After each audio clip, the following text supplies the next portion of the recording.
every house that I go to, they must know I'm coming because they just crank that heat up for me. And then after they call, they make sure to go all the way to the top floor and wait for me. And then wedge themselves between the toilet and the shower. This is real life. That's what happens. Yep. Bunkroom Chats Podcast, hosted by Tim and Elaina, brings you real, unfiltered conversations from two career firefighters navigating the shift between life on duty and life at home. Tim and Elaina cover mental health, family, parenting, and the human side of the fire service, plus interviews with others who walk the line. Welcome to the Bunkroom Chats Podcast with, I'm looking there now, with me, I'm Elaina, also known as Betty, and Tim, also known as Tim. This is our first time recording where we're looking at each other, so I'm anticipating a lot of laughter and a lot of outtakes, which we will be posting. You're doing good so far, although it's only been 15 seconds. It's not been very long, but that's just... Okay. Anyway, all right. We can do this. I'm operating on a cumulative sleep debt, just something we will be talking about at some point. I'm looking at houses. You're looking at houses right now? Yeah. Anyway. Oh, we're going house hunting after this. What happened to the one you saw last week or 2 weeks ago? You like it?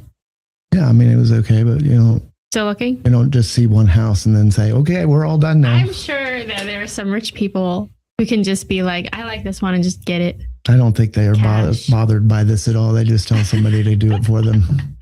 No, because you'd still want to look at it, even if you were rich, You'd want to look at the house. You wouldn't want somebody else to do it for you. I would want to look at the house. I'm sorry, what was this podcast about again? So we are on the second episode of talking about why we're doing this, basically. Last week we talked about Tim's, we talked about your journey a little bit, why this is important to you, why mental health matters to you. I don't know that we finished your story all the way. It looked pretty good to me. Honestly, we'll be talking about both of us throughout the series. So True. Any unanswered or unfinished business will probably work out along the way. Yes. And as always, if there's any questions, more information, you can hit us up. Yes. At Bunkroom Chats Podcast at gmail.com. Or you can message us on any of our social media platforms. It's the page. Yes, we're on all of them. My story is not nearly as detailed as yours. Don't cut yourself short. And that's the first thing we're going to get into about your story is you're never easy on yourself. Well, that is true. You don't give yourself any credit. That is something I struggle with. But yeah, like we mentioned a little bit before that me and Conrad met at Station 3 when I was a volunteer and he was career.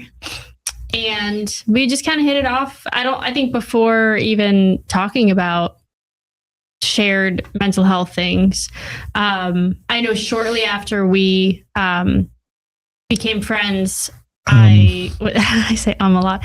Shortly after we became friends, I was going through a divorce. And I think that's what really bonded us, was that you had just recently gone through a divorce too. Yes. And so you were able to really viscerally understand what I was going through and that feeling of failure and loss and kind of mourning that part of your life that you thought was going to end so differently. Bye money. Yeah. No, it just and so we bonded over that, and I know that that was a really challenging time for me, and that kind of highlighted a lot of existing mental health issues that I already had, depression and anxiety, and I also struggled with, similar to you, I've also struggled with addiction in the past. Mine was not alcohol, mine was pills. Alcohol, pills, addiction is addiction. Addiction is addiction, yeah. And there's no right or wrong addiction. Yeah. Even if you're addicted to working out, that can be detrimental. Unhealthy too. Yep. So everything in moderation. But I know that you really, really helped me to just put a lot of bad shit behind me. And I know that for me, a lot of what inspired me to want to do this with you was seeing in myself that there was so much that I'd gone through in the course of my life. A lot of trauma as a kid, abuse as a kid, and stuff like that. And you carry all of that with you without realizing it. And then you go into the fire service or EMS or, law enforcement, whatever it is. And you don't realize how much of that you take with you on each call. It's like kind of like taking a suitcase with you on every call, or like a backpack. And are you okay? Sorry, it's back pain. Well, it's like a backpack. There you go. No, back pain. Yeah, so like you take all of that trauma with you on each call you go on. And I don't think we realize that. And that's why it's not necessarily the calls themselves that cause you to have a mental breakdown. It's all of this weight. And then that call is just the straw that broke the camel's back. And that's kind of what inspired me to want to help with this podcast, was seeing in myself that I was coming to these calls with all of this shit packed on me. And then I would get a really rough call and I couldn't handle it. And watching everybody around you, I'm sure, as a volunteer at the time, you worked with 2 out of the 3 shifts pretty regularly. Mm-hmm. We're pretty similar in how we handle things. Yeah. You can tell that a lot of us are hiding things. Well, not hiding, but just packing them away and bottling up as we were taught to do. Yep. But I'm sure from where you were sitting or standing before you went career, you got to see firsthand how a busy city company who does run a lot of calls gets very little sleep. Yep. It's not always just bad calls, gruesome death and destruction and chaos. It's a culmination of bad sleep and just poor health generally. Like, yes, we work out. Yes, we try and eat healthy. But at the end of it all, when you look back over a month's time of shift work, you could say, I got very little sleep. We ate a lot of pasta this month. I wasn't as good as I should have been on the treadmill or going out, because it's very easy, especially when you're on like the front ambulance, to just skip PT that day because you don't have time. Every time you get started, you get a call. You get a call, and it's just not worth it. Yep. But anyway, what I was saying was, like, you could see you got a little bit of the firsthand taste before going career. Yeah, and I would say that being a volunteer is still hands down the best experience I've ever had, because I was able to see, especially I would say where I volunteered. I got to amazing shifts. I got to learn a ton from people who have been doing it a really long time. And I got that sense of family and connection that truthfully I don't have at the department I'm at now. And you did some time in there, like normally, and I have no qualms with volunteers or anything like that. I was a volunteer myself before I got started. But normally we don't see the commitment that you put into it. You were working a 24/48 schedule, but just volunteering. Because I loved it. I wanted to do that for a job then. Like, I absolutely loved it. I loved the atmosphere. I really, really liked being on the engine, which unfortunately now I just do EMS all the time. That is the job. It's most of the job, isn't it? When you sign up to be a fireman, it's a lot of ambulance calls and mopping floors, cleaning bathrooms, and learning how to cook. Yeah. I know how to cook already. Being able to be there also kind of gave me insight into the lifestyle, like you said, and I really saw firsthand, and it really kind of it prepared me for the career side of it, because you go a long time without sleep, and you have to rely on other people to, sometimes be more alert than you can be at a given time.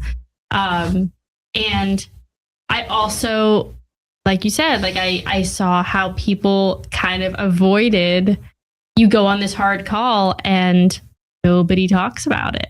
And there's a lot of jokes and there's a lot of, like dark humor. Graveyard humor. Yep, and then you just go back to your day. Well, and as we'll talk about, I'm sure a lot of that has to do with nobody's ready to really unpack that kind of stuff right after it happens. Oh, yeah. So it takes, in the moment, we are fine. And that's probably pretty true. Yep. We're not okay after something horrible or whatever, you're not okay. But in the moment, the adrenaline's still going. You're with your shift, you're trauma bonding essentially over what just happened. And nobody's really ready to come down and, hey guys, let's all have a serious conversation now about what we just went through and, how everybody's feeling, because it's not the appropriate time. It's not the right time, and nobody is ready then. Yeah. So it normally will manifest over some time, especially if you get a couple of them compounded on top of each other. Yeah. Which happens frequently because it's just one of those unwritten rules when it rains and pours, especially in trauma. Yeah, absolutely. And it's really important that you're able to unpack it at some point. It doesn't have to be, and it really shouldn't be right after it happens, because it's too close. It's, it's. I think a lot of that has to do with being so fresh, and you can remember details. But honestly, even if it was bad enough and you're scarred by it in a way that you need to process it, then you will remember every detail. Oh my God. 10 years later. Yep. There are calls that I ran as a volunteer that I remember every bit of them. Like, it's just like my very first cardiac arrest. I've had hundreds of calls, if not thousands. And that first cardiac arrest, I will never forget. I remember every detail of that. And it wasn't really particularly traumatic, except for just popping your cherry. It was your cardiac arrest cherry. In the fire service, we have different cherries. One being your first fire, going into your interior on your first fire. Yep. We don't hold anything back. I mean, it is the fire service. Yeah. This is how it is. This is real. But yeah, like I remember every detail of that. And it kind of makes me feel bad, to be honest, because there are so many cardiac arrests that have happened in between that one and now that I just gone, not there. Mm-hmm. It just, I ran the call, I was done, that's it. But I remember that first one. I remember specific ones that stood out for different reasons, mostly because of family response, if there was kids there or, the wife or husband or something like that. But that first one, that was also, that very first one was it was right at the beginning of COVID. So it was like, we were all like, gowns and, and it was PUI. Yeah, that was insane. And I was like dripping in sweat. Oh, that was awful. Oh my God. Running a call, even just a regular call and having to be in all that shit was awful because you are doing work still, even if it's very minimal, like let's go to the hospital, get you checked out, make you feel better. You're still, every house I go into, I don't know about you, but people live in 97-degree temperatures, especially older people. Yeah, I mean, my gosh, it's understandable for the elderly because they do, their blood thins out and what have you, and it's a natural progression. But every house that I go to, they must know I'm coming because they just crank that heat up for me, and then after they call, they make sure to go all the way to the top floor and wait for me. And then wedge themselves between the toilet and the shower. This is real life. That's what happens. Yep. That's, although with me, somehow it always ends up that there's shit covering everything. I don't know how. I don't have that problem, thank God. I have that problem. No. That's an issue that I have. But we should say too, like that's our job, you know, I bitch about it and I'm like, oh my God, it's so disgusting. But I hope that people know that the majority of us love what we do. We love what we do. We don't judge you ever for, well, that person was gross. We'll say that. Yeah, sure. We'll be like, oh, that was disgusting. But I'm also, gross too. Yeah. We also recognize, having seen all of this stuff, that this is you're not at your best right now. Like when we take patients to the hospital, they're scared and they're concerned and they're worried. And, this is not their best moment. This is when they need help. So we don't, the most of us do not sit there and judge, oh my God, you're why do you look like that? And we don't judge how your house looks either, unless you're. My wife is extremely worried about that, like to the point where she almost won't call 911 because it's too messy or something. So I understand that, because having seen different houses, like I totally get that. And what's funny about me is I, as you know, have OCD, but my OCD is so like to the point where we'll unpack that later. We will. I need to clean everything up every single time I'm home because I have that fear. I'm like, what if something happens and somebody's walking through my house and they're like, oh my God, this is so gross. This person lives. Don't you think about calls you run and going into houses, and a lot of them aren't always well kept? Do you ever just look around and be like, I judge the ones that are dirty, not the ones that are messy. So like if I walk into a house that has kids and there's toys everywhere, I'm like, okay, this makes sense. Yeah. They obviously have children. I don't think like, oh, they have it cleaned. The only time that I am judging is if it's like there's literal shit on the floors. And that happens, yes. Yeah, that has happened many times. Literal like dog shit, human shit. Yeah. Couldn't make it to the toilet again, yeah. And it just like twice. Yeah. And like, when there's literal waste all over the floor that is like days or weeks or months old. Okay, but that's a different. Yeah, you're right. There's a difference between messy and dirty. Mm-hmm. Like, I also don't really judge much of the dirty houses because, I mean, what's going on in this person's life? You'd have no idea. That's true. That's true. They might not be capable of taking care of themselves, cleaning for themselves. Yeah. Right, and a lot of times that is the case. Mm-hmm. A lot of folks don't want any help either because, I mean, here we sit. We're two people that had a hard time asking for help. Right. Yeah. I mean, it makes sense, but. And everyone, that's the thing too, is that everybody kind of deals with their own stuff so silently. Like we have this culture that is, how are you? Fine. And you just are so conditioned to just say, okay, that you just hide all of your stuff, and the sad thing is that we're all of us, every single person, there's not a single person on this earth who's not going through something right now. Yeah. And it would be so much of a better world if we could just be like, hey, I'm going through this, and somebody be like, oh yeah, I just went through that. This is how I dealt with it. Testify. And, like come together and deal with it together. Right now. Over me. ADHD. No, I mean, I've been thinking about the Beatles or Yoko Ono ever since you started. This could be a much better world if we all just pitch in, guys. It could. It makes me sad sometimes. World peace. Oh my God. It makes me sad because I think we all are dealing with stuff. And I wonder how much we could lower like the suicide rate if there was more open communication and if we were more willing to talk to each other and not be ashamed of things. And I've heard so many, even providers, I've heard so many people say like, well, if they were actually going to hurt themselves, they wouldn't have called 911. They're just trying to get attention. And I think that stops people from calling. That's also very ignorant.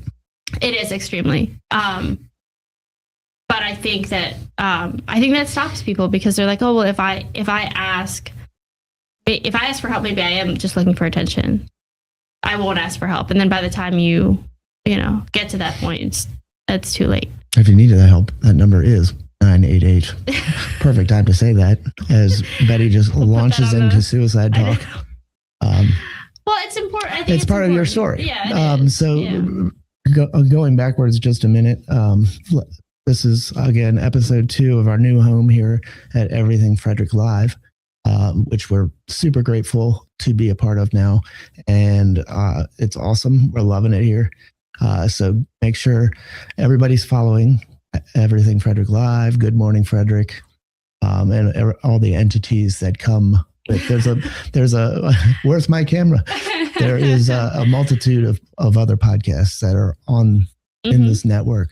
So yeah, we've already done about 15 episodes of this podcast, and they're now archived and will be sprinkled in to our new, but we're basically relaunching. So we're starting fresh almost. Yes. Last week we recorded, as Betty was saying earlier, an episode with my story and how I fought to overcome some addictions and alcoholism, PTSD that I didn't know I had, depression that I knew I had, but didn't know how fucking severe it was, to be honest, and anxiety and ADHD. And just a laundry list of things that I was self-medicating. And now we're finishing up that episode. This is kind of part 2 of that episode where we're getting to know Elaina. So going on into that, what would you say was your biggest concern mental health wise over the past, since we not started this podcast, but since we started our friendship, because we kind of would talk about these things and when nobody else really would. That's why it's the Bunkroom Chats. What was your biggest concern? Because I know you've had, and you can get into everything, but you had struggles with some eating disorders and you had struggles with pills you had just mentioned and divorce. So that runs rampant on PTSD and anxiety. Yeah, for sure. I mean, what was the not the priority, but what scared you the most, I guess? I think since I've known you, I think the biggest thing that I've struggled with is depression. Because I was diagnosed with depression when I was 16, and I'm sure that I'm sure I had it before then. It's just I was able to get to a doctor to get that diagnosis and get medication when I was 16. And life doesn't stop. That's the thing. Like you have depression, anxiety, OCD, whatever the case may be, and life just keeps on lifing and stuff piles on, and it kind of unfortunately makes it a little bit worse. So I think that, like I joined the fire department, I ended up getting divorced. That was a huge hit. Really, really impacted my depression in a very, very negative way. And fueled a lot of, we will be putting a trigger warning on this, because we will be talking about, is there a good way to say suicide now? What are you supposed to say? I think suicide is acceptable. I don't really like suicidal ideation. SI, whatever. SI, Sports Illustrated. I was having some Sports Illustrated. Now, there's, again, like for our newer audience, we do get into some heavy talk about and rather blunt conversation. But again, that's part of the fire service. We're blunt. We are. And I think I really truly think that we have, by changing our language, I think that we have, we've taken the sting out of a lot of words, and I think that's a bad thing. I think that, when you say, grape instead of rape, I think that's not, as someone who is unfortunately. What are you talking about? Language, changing language. People say like grape. Grape? Have you seen that? Grape? Yes, instead of rape. Oh. You haven't seen that? Well, that's the thing that people are doing. Like, you change the language a little bit, and it's part of it is algorithms, because you don't want to get canceled. on live streams and stuff and YouTube. Yes. Yeah, okay. Part of it is that. Because it'll ding you. The AI moderators will ding you. Yeah. Which we'll probably have to beep that out of here too. Beep. But yeah, no, we like Tim said, like we are very blunt on this podcast, and I think that's a really good thing because mental health is something that I think we should be talking about openly and without parsing words. But yeah, so my back to that. I've struggled with an eating disorder for a very long time. I'm finally in a pretty good place with it now. And which one was that? Anorexia and exercise bulimia. Yeah, I'd never heard of that one before. That is where you basically exercise to excess to purge whatever it is that you ate. So it's not normal exercise. You're not vomiting. You're just exercising it out. A ridiculous amount. So we're talking like... That's no fun. What kind of addiction is that? I'm sorry, I shouldn't say that. Don't judge my addictions. We'll edit that out. What's the time? But yeah, and both of those converging at the same time is extremely unhealthy. But I think I'd almost rather vomit than... I have a fear of throwing up. It's a real thing. It's called... what is it called? We're going to have to look that up. I don't know. If there's a name for it. There's a term. Vomitophobia. No. It's emetophobia, I think. I have no idea. If you're listening to this and you know what it is, please let us know. No, phone lines are open. Nothing yet. Just put it in Thank you so much. Put it in the comments. But yeah, I have like a legitimate fear of throwing up. So even like deep in my eating disorder, I could not make myself throw up. I would just not eat. That was my answer. Just afraid you're going to choke and die? What's the... I don't know. I don't know. I cannot explain it. I have like a phobia of throwing up. I have not thrown up in 20 years. I mean, nobody enjoys it, I don't think, but I haven't thrown up in a long time either. Like I can't tell you the last time that I got sick where I had a stomach virus like that bad. Usually it'll evacuate out of the other end. Blunt. But yeah, I haven't thrown up in forever. I don't, it's not something that's enjoyable, but I don't think I'm afraid of it. I will like stop myself. But even during my pregnancy, I had the worst morning sickness and I refused to throw up. Even if you're just by yourself? Yes. Like, cause it could be like an embarrassment thing too. Yeah. No, I even went by myself. I don't even know why. I think it's this weird fear in my head that like, if I start, I can't stop. That is weird. I don't know. It's so strange. But yeah, I think, dealing with the eating disorder and getting finally past that after over a decade. And I will say you're never fully past it, but you, like all mental health illnesses, you learn to deal with it. You learn to live with it and you work at it every day, just like everything else. Talking about it right now is working at it. You're doing 12-step work. Yeah. I mean, that's true. The 12th step is passing on to future or to others that struggle. And that's something definitely that I've seen since I got to a bit of a healthier point. I've seen people who are younger than me who are struggling with eating disorders, and I've tried really hard to put in some positive encouragement and be kind of a voice. Good job. But just remind them that they're not alone and they can, because I don't want anyone to deal with it as long as I did. Like 12 years that of eating is disorder the ultimate goal. Yep. You want to help people to not deal with it as poorly as you maybe did. But yeah, and then obviously like the divorce hit pretty hard, and then I had my son. Well, that just jumped like I did years. I jumped a lot. But I had pretty bad postpartum depression. Which did not surprise me at all because I already had depression. So it's a common thing.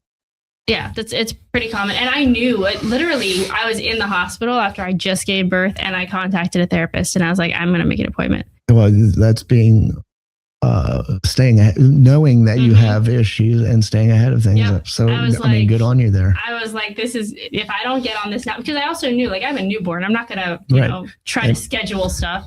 And when you see yourself doing things like that, it reinforces it's kind of like a subconscious reinforcement that you are wanting to do this work and you do want to be healthier. You do want to be better. And those little wins are nice to see. especially in yourself, because a lot of times before we started therapy or I went to rehab or whatever, it was very up in the air whether or not I wanted help. Not that I had suicidal ideation. I just didn't know if I wanted to get better or not. Yep. Sponsored by Fusion Car Wash. Now with 2 locations in Frederick to serve you. One on Spectrum Drive near the FSK Mall, which is a full-service location. And TJ Drive with self-serve vacuums. Download the free Fusion Car Wash app and sign up for a monthly membership. And you can keep all your cars clean daily.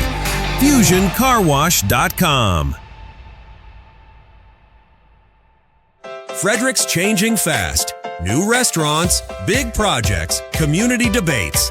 Don't hear about it a week later on Facebook. Wake up with Danny Gurry on Good Morning Frederick, the only show that's first with what matters in your backyard. The show airs weekdays at 9 a.m.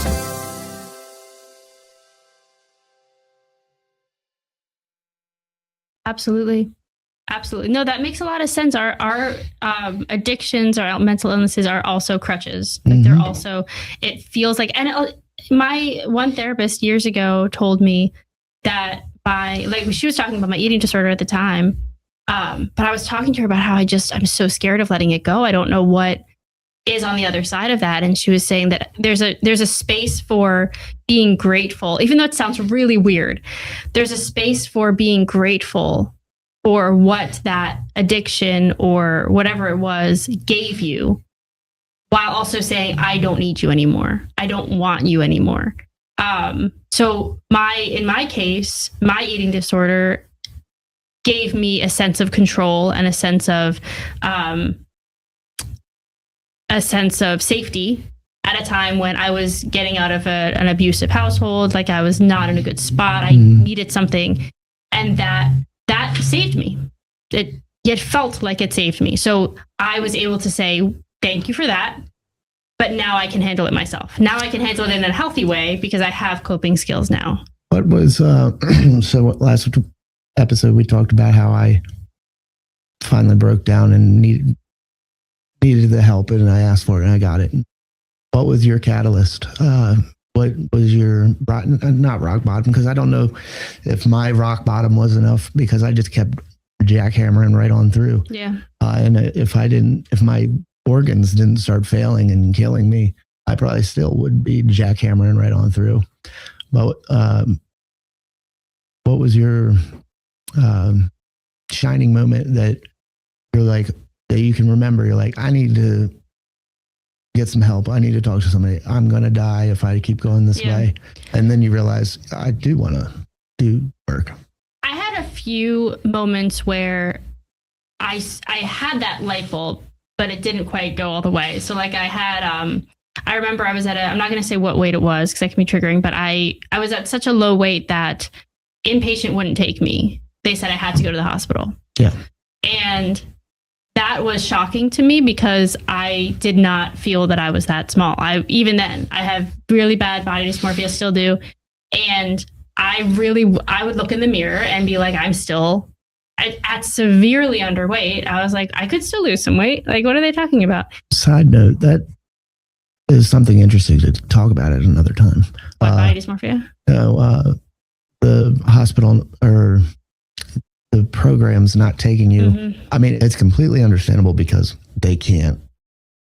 A lot of these programs don't have what it takes or the means to help somebody that needs like medications and IV fluids and stuff. You need to stabilize before. The same thing with alcoholics. You have to detox before you go to like a rehab program usually. So a lot of it starts at the hospital, which discourages people from continuing to help because you get to sit there in the hospital and think, nah, I'm fine. Yep.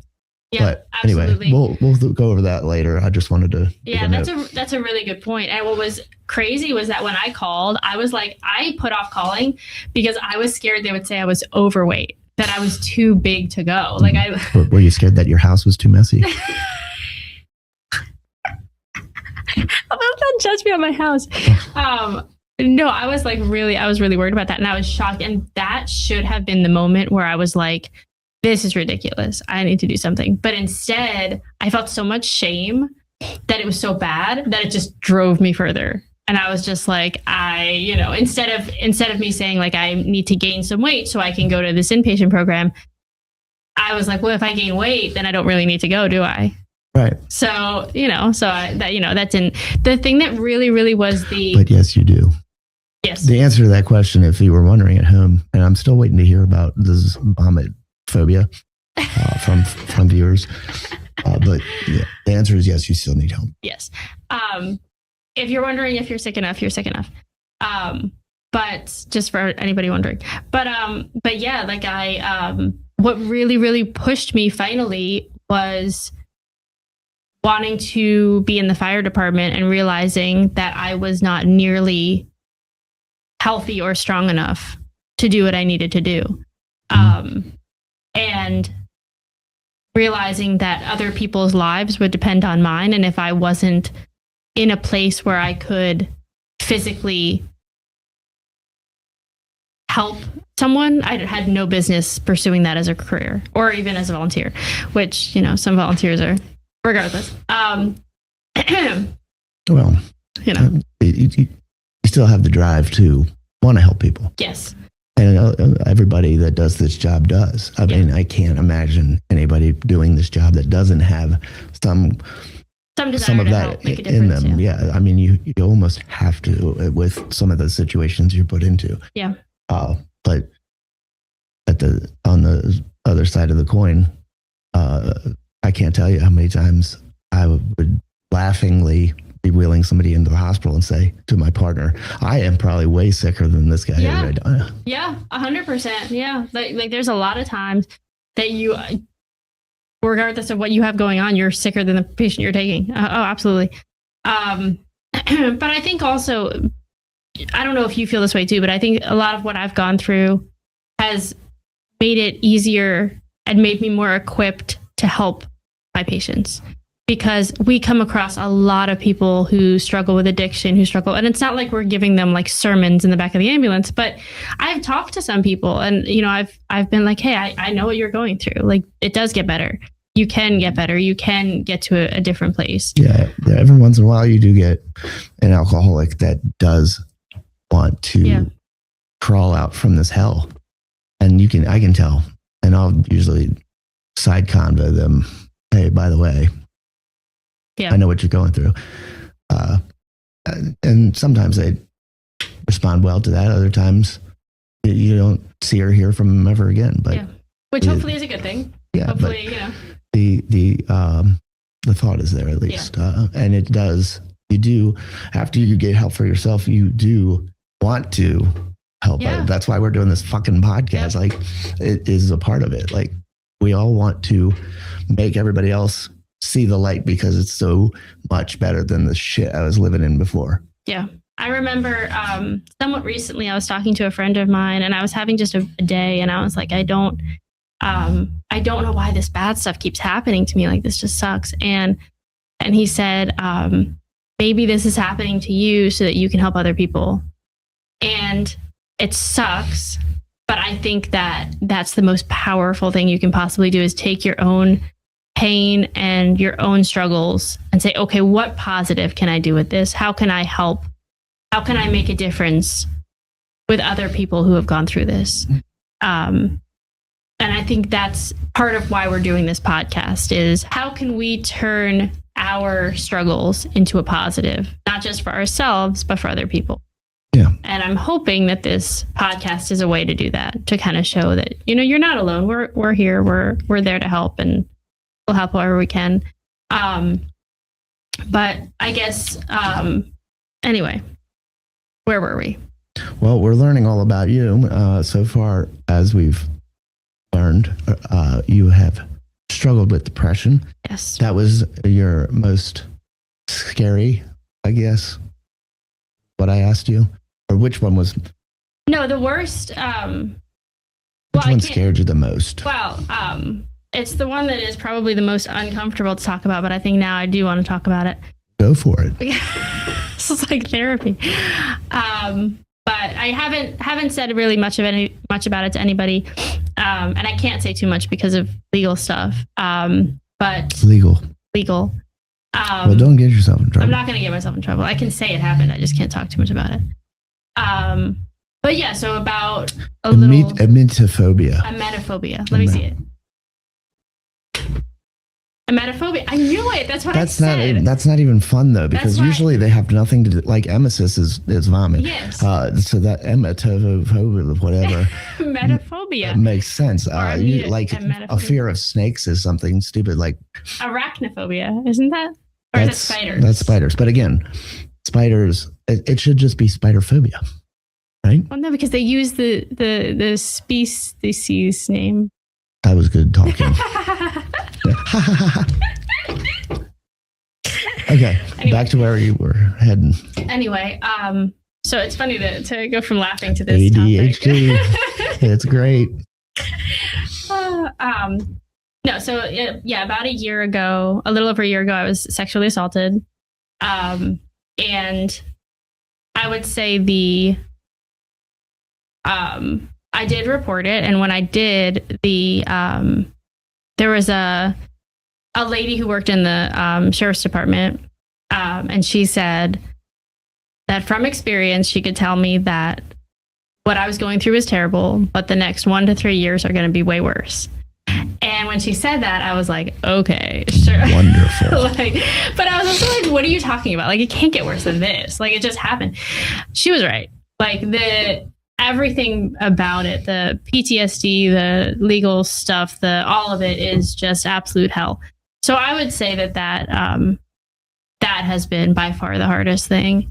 I mean, the legal stuff has to suck. Yeah, it's shit. I mean, you are trying to get through, process what happened, and get better or get in a better mind space over it, but you have to keep reliving over and over again. And for years, because we can't do anything post haste around here.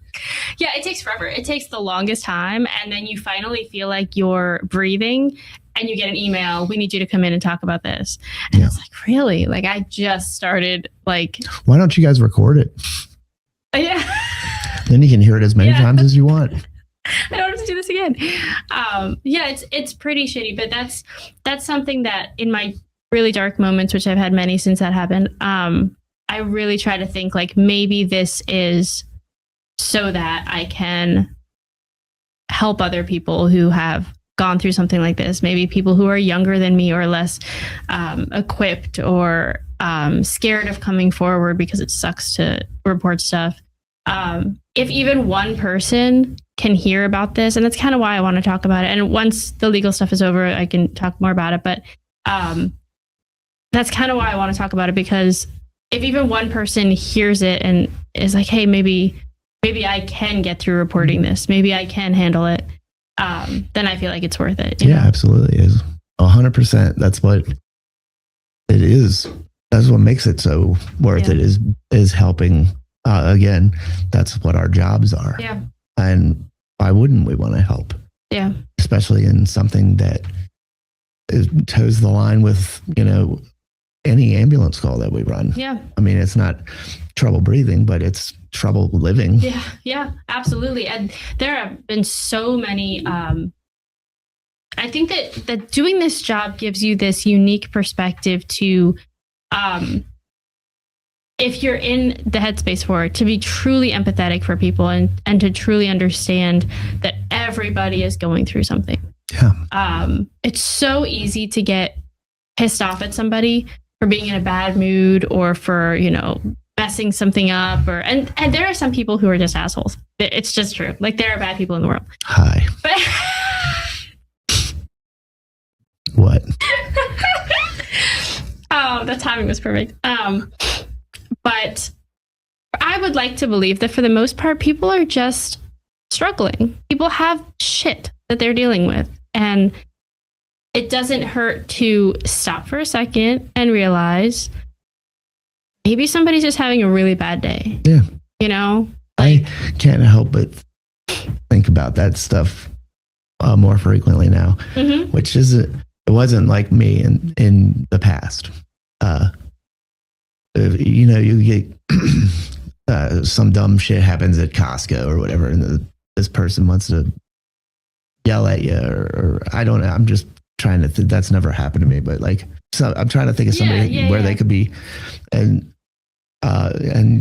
get into your car and you're like, man, that person was an asshole. And well, maybe they just lost their father or something. Exactly. Yeah. Like there have been was their behavior appropriate? Probably not. But like at the same time, giving somebody the benefit of the doubt, it makes the world a better place, like you were talking. It does, but it's also like, is their behavior... I'm going to cut that out. That was gross. But no, it was good. A person's behavior indicative of who they are as a person, or is it just indicative of what they're going through right now? Like there have been some times, especially recently, where I have not been my best self. Like I have, and it's mostly because I just struggle to pay attention right now. Like there's so much in my head. Like if I'm driving and I accidentally cut somebody off, or, you know, or I forget to do something I'm supposed to do. I have no idea that you did. I do have an idea, asshole. And I feel really bad. I'm like, oh, I didn't mean to do that. And I know that the person is like cussing at me in their car, but I can only hope that that's a temporary thing, and they're not thinking, you know, that I suck as a person. But if that's why, like, if somebody cuts me off, or if somebody is, you know, that happened somewhat recently. You know, I was working with somebody and their attitude was not very good. And my first instinct was like, oh, this person is being so awful. Like this person is obviously not a good person to work with. And then I was like, wait a second. Maybe they're just having a bad day. Yeah. Maybe I caught them on a bad day. Maybe they're wonderful to work with normally, and today is the exception. Especially if it is a coworker or something. You know your shift. Mm-hmm. Well, I mean, you live a third of your life with them. So you can tell when somebody walks in the door and they're not themselves. Yeah. But like people that are detailed in or overtime and you don't work with all the time, you can give them the benefit of the doubt. Maybe they're having a bad day. Yeah. But at the same time, if they're like that every single time you work with them, and there's a pattern. Yeah. But yeah. And like I said, there are some people, unfortunately, and I have come across many of them, there are some people who just suck. That's okay to realize. That's okay to be like, some people just are not the best people. But I think we should lead. It's stupid, but lead with love. Lead with, you know, the assumption. Why is that stupid? Because it's very like increase the peace. Go ahead.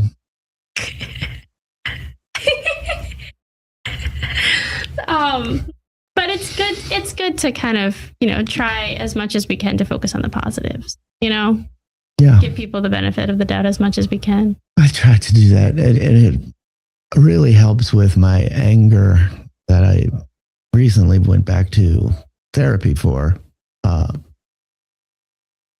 I was just getting angry for no reason, a lot, and taking it out on my family, who doesn't deserve it, didn't do anything to me. I was just bottling things up from work or from, I don't even know. You know, you bottle so much shit sometimes and you don't properly process it, and it starts bubbling. Yeah. So even like we were saying earlier, even after you kind of get over the hump of the help that you need, you still got to keep up with it. Otherwise, I might not fall ass backwards back into drinking, but I'm still not leading a very healthy life for myself or for my family. Yeah. Who doesn't need my constant blow-ups over little petty bullshit? Yeah. So one of the things I did was start going back to therapy, and I'm figuring out anger management and better ways to do this. And I'm catching myself a lot now, and things aren't as big of a deal.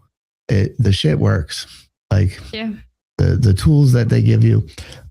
And if you actually think about it and do it in the moment, because it's hard to do it in therapy, like you're not mad then. But they gotta like fire you up to get you to practice it. Yeah, you get into the real world and something happens. I'm like, oh, here's one of those times. Let me try this. And, you know, I've been much more pleasant, I think. No, you haven't. Thanks. Let me think about that for a second. But no, that's true. And I've actually, I was realizing something similar. I realized that. And I think with me, it's just because there's so much going on. I had a lot of pent up anger and stuff. And so I had to, I started doing two things, because I'm in therapy too. And I started to walk away when I started to get upset, especially when it comes to, like, I have a toddler, and toddlers I'm familiar. their own personalities. Good ones, though. What? Good ones, though. Good ones, yeah. And the rare occasion that my son was kind of just off the wall, as long as he was safe and could not get into anything bad, if I felt like I was starting to get really angry, to walk away, take some deep breaths, calm myself down, come back. If he's safe and he's fine, it's way better to just walk away, give myself. And I've started teaching him, when he gets really upset, I've started teaching him to take deep breaths and to calm himself down. And it's really cool to watch a little kid learn coping skills. Yeah. And you got to, I mean, you think about it, like with toddlers and stuff, you get so irritated and well, it's overwhelming at times, especially when you're running on very little sleep. But you take a second and think, this 2-year-old is not doing anything maliciously right now. Like, he's not doing this on purpose because he knew I had a bad night, and he's just fucking with me now. Like, he's just being a kid. Yeah, like, they have no idea. They've been on this planet for, 3 years? You know, they don't know what they're doing. So yeah, and I think that recognizing that they've only been on this world a very short amount of time, that this is their first time as a kid, and for me at least, my first time as a parent, we're learning together, and recognizing that this is such a great opportunity for me to teach him how to calm down. Him, how to calm down. And being able to, like, impart that at such a young age, I think is really important, because they're watching us. They're watching everything we do, and they're modeling Sponges. it. Yeah, they're modeling everything. And if I get super angry and, you know, and really upset and I'm slamming doors, he's going to internalize that, and he's going to do that. Versus if I say, I'm upset right now, I'm going to take a little time to calm down, he's going to internalize that, and that's going to be his response. And it's so cool, because now I've seen kind of like in real time, when I get upset about something, the way that he comforts me is very intuitive and empathetic. And it's so cool to see that, and to see him comfort himself, like self-soothe, and be like, deep breaths, you know, with his little toddler voice, deep breaths. Penelope goes, here's a deep breath. So it's fun to see things like that. It kind of hit home. It would just, you don't even realize you're imparting that kind of stuff, but you're just, like you said, modeling, and they're sponges. Somebody sent something to me, one of those Insta Reels, that I thought was really cool.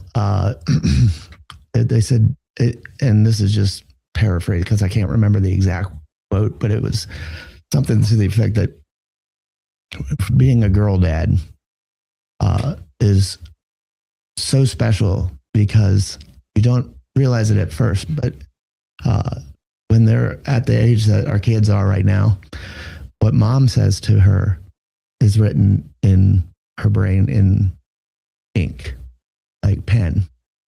But what dad says to her is written in Sharpie, like forever. They forever remember their dad. And I thought that was super sweet, super cool. I love being a girl dad. I always wanted a girl. But that's really cool too, because if you think about it, who she ends up being with is most likely, no matter who that is most likely going to be very much like you. And how cool is it that you get to be such a good example that she knows how she should be treated when she gets older. That's that, and not just the type of person, but also in the good headspace. Because I've wanted a kid for a long time, and you and I, some could argue that we had kids later in our lives, and that is probably the best thing that ever happened to me unintentionally, like that I didn't have a kid earlier, because I was in no way, shape, or form ready. I may have said that I was ready. I want to do this. I'm going to be a great dad. But I had no idea the level of just having to be in the moment and mindful of what's going on around you, or you're going to miss so much. Yep. Not just taking care of them, but like watching them grow up and being a part of their life. Yeah. I would have probably missed her first steps and all these milestones because I would have been at the bar. Yeah. Yep. And it happened when it was, I don't know if you believe it or not. I don't know if I believe it, but I think in your case and probably in mine, it happened when it was supposed to happen. You know, when you were most equipped to be that good example, you know, be what she needs. Yeah. And hopefully, you know, in my case, it's to be what my son needs. But it's funny because it's like he is in every way like my little best friend. Mm-hmm. And I feel like his personality is so much like mine. And some of that's good and some of that's bad. You know, he's very stubborn. Trust me, I know what you're talking about. I watched my daughter when she finds something she likes, it is all in both feet, and we just play the shit out of it like a song or something. And I'm like, oh my God, this is so addictive behavior. Yep. Well, we're gonna have to keep an eye on this. But it's good because your self-awareness will help her. You know, like your self-awareness and being able to talk about it. That's such a big thing. Like I'm really trying. There's still a lot of, I even struggle with my therapist sometimes. I'm like, oh, I don't want him to see me cry. I don't want him to see me upset. Yeah. But like, I think we talked about on another episode too. She keeps reminding me like, that's a good thing. You know, it's a good thing for him to see that you have emotions and you're able to self-regulate and you're able to get through the hard stuff and feel your feelings and then move forward and continue with the day. So that's what I try to tell him, you know, in a way that a almost 3-year-old can understand, you know, mommy's heart hurts right now, but mommy's going to cry for a little bit and then I'm going to feel better. And then we're going to have a good day. That's how 3-year-olds understand. I thought they just screamed and. Well, yes, he does scream a lot. But I also try to teach him through his own, you know, when he's like screaming or just really, really upset. I always tell him, you know, if something. Stop it. No, I'm kidding. No, but like he'll be upset that I enforced something and I'll be like, you can be upset about that. That's fair. Like that's upsetting, but it's still happening. Like, you know, I'm still going to take that toy because you hit me, but it's upsetting. So you can be upset about it. That's fair. Yeah. You'll get it back. You'll get it back after, you know, apologize for hitting me. But it's hard when they don't quite understand that yet. Yes. Like what a consequence is. Yeah. Because you're not really enforcing anything if they don't get it. Yes. If they don't know what's happening. You know what I mean? Yeah. But I also think that especially once they hit, I don't know if you saw this, but like once my son hit like 2.5, I feel like he understands so much more than he lets on. Like you can see that he's got it. He's understanding. Penelope had speech delay. So she didn't start talking in full sentences, whatever, as the guide says you're supposed to. What do they know? Yeah. But anyway, she comprehended everything. She might not have talked, like said, I want juice. But if you said, tell me, go into the kitchen, get your green cup and fill it with your apple juice. Like, well, she wouldn't fill it, but go bring me the apple juice in your green cup and this thing. And off she went. Yep. You know, everything perfect. Yep.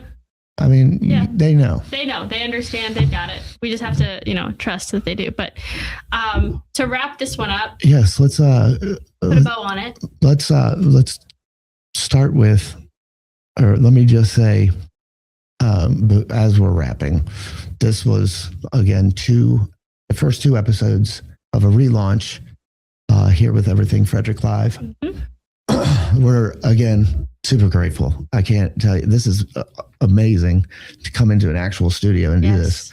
Awesome. It's really awesome. But if there is any questions or anything like that, as we're going to go over here in just a second, you can reach out to us about any of of the stuff that we've talked about. Basically, our resumes as we sit here in front of you. Yes. We're both career firefighters. Mm-hmm. We wanted to do this podcast for firefighter mental health, first responder mental health. Mm-hmm. We'll talk. These were just 2 episodes of us talking to each other, talking to you guys about what we kind of want to put out some sort of a resume so you can identify with what we are talking about. Like, we're not just talking out of the side of our mouth. We live this shit. Yep. I'm a recovering alcoholic, and I have all of the things in the DSM. And same. Yeah. So we're both in therapy, and we're advocates for it, and advocates for just taking care of yourself. Taking good care of yourself, and that doesn't always start with going out for a jog, but I mean that does help. Yeah. But to that, what we will be bringing forward from here, on out during this series is a lot of guest interviews. We're going to probably go a little heavier on those than we did because they're interesting and people can connect with somebody else. Yeah. So like that medic we talked to that will be out shortly after these episodes air. Lots of stuff covered there that I didn't always identify with, but I know somebody out there will. Well, yeah, absolutely. So we'll go heavy on guest interviews. We'll talk to people from around the country. I've got one scheduled with a guy from Washington State. Awesome. We're going to be talking at the end of the month with a guy I went to the center with. He's in Miami-Dade Fire Department. And then that medic was out of Texas, so everywhere. And if you want to be on the show, we have a form that we can put on the Everything Frederick page, I guess. But at the end of this, what we hope is taken away from it is just being more free to feel feelings as first responders. Because for the longest time, that was a no-go. That was just not something that you did. It was, I call it taboo, but it just, I don't even know if it was that. It was just, we don't do this. Yeah. I mean, absolutely. So we're trying to break that apart, trying to do our part to help break that apart because it is starting to, but we need to continue that. And so that's what this podcast is all about. That's who we are.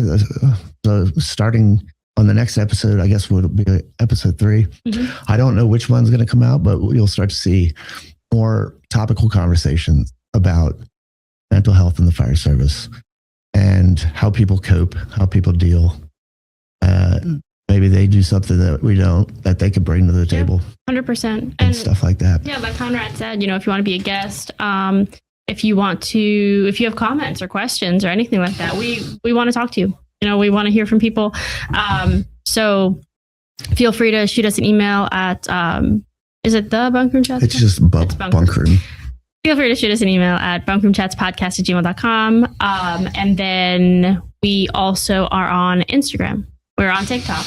We're on Facebook. Of the things. And now we will be on the Everything Frederick Live. Yeah. We're already on. Well, we're not, they haven't aired an episode yet, but we're on the website. Yeah, we've got reels. We've got reels on the website too. So, and give them a follow, please. Please do. Because they have a lot of other great content. Yeah. Including Good Morning Frederick, which is every Monday through Friday at 9 with Danny, our new bestest friend. And so please tune in and we'll get some more good content your way. All right. Thanks, Tim. Bunkroom Chats Podcast, hosted by Tim and Elaina. Real conversations from the firehouse to home, covering the human side of the job. Be sure to like, follow, and subscribe. And tune in next week for another episode. Proudly part of the Everything Frederick Live podcast network.